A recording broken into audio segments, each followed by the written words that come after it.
Njia nyingine zozote hazina kheri wala salama ndani yake. Niendelee kuipongeza Tume Huru ya Taifa ya Uchaguzi kwa kuendesha vyema uchaguzi huu, mchaguzi mkuu wa kwanza tangu kuundwa upya kwa tume hiyo. Safari hii wakurugenzi wa halmashauri hawakusimamia uchaguzi, wala hakuna mgombea aliyepita bila kupingwa. Sisi tuliogombea na vyama vyetu hatukukosa viwanja vya kufanyia mikutano yetu. Kwa ujumla, kampeni zilikwenda vyema. Aidha, utaratibu uliofanyika wa kuongeza vituo vya kupigia kura ulisaidia sana kuondoa msongamano katika vituo hivyo.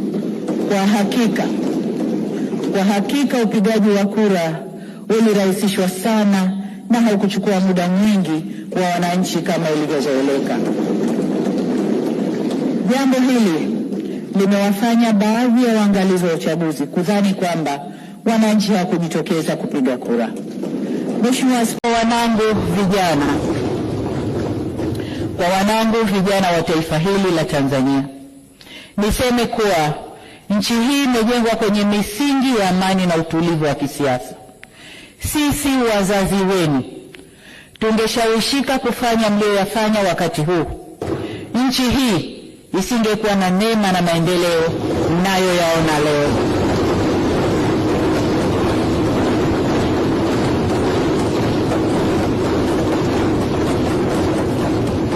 Mheshimiwa Spika, nataka nirudie hilo kwa wanangu vijana wa taifa la Tanzania.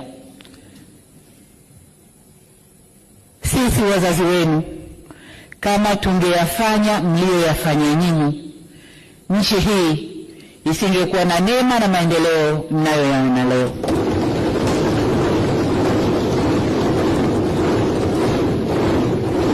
Hivyo niwasihi sana wanangu vijana wa Tanzania, nchi hii ni yenu.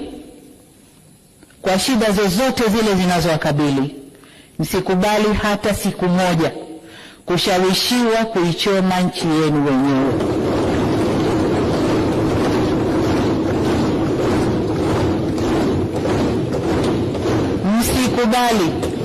Msikubali kukata tawi la mti ambao mmeukalia. Msikubali kabisa.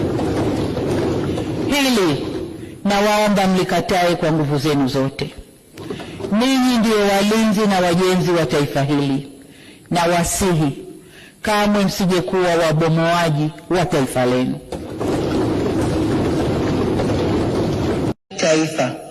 Serikali ilionyesha utayari wakati wote kuleta maridhiano ili kwa pamoja tuweze kujenga na kulitunza taifa letu.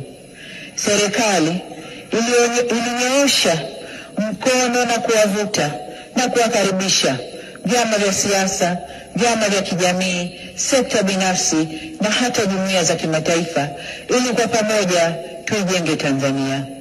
Mheshimiwa wabunge, mkono huo wa urahimu ulileta matumaini kwa nchi.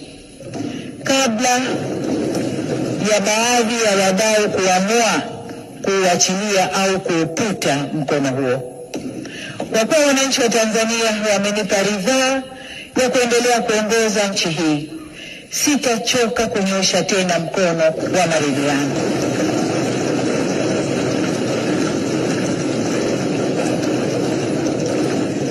Ni matumaini yangu kuwa wadau wa kisiasa watapokea kwa dhati mkono wa maelewano ili kwa pamoja tujenge mazingira mwafaka kwa maendeleo ya taifa letu.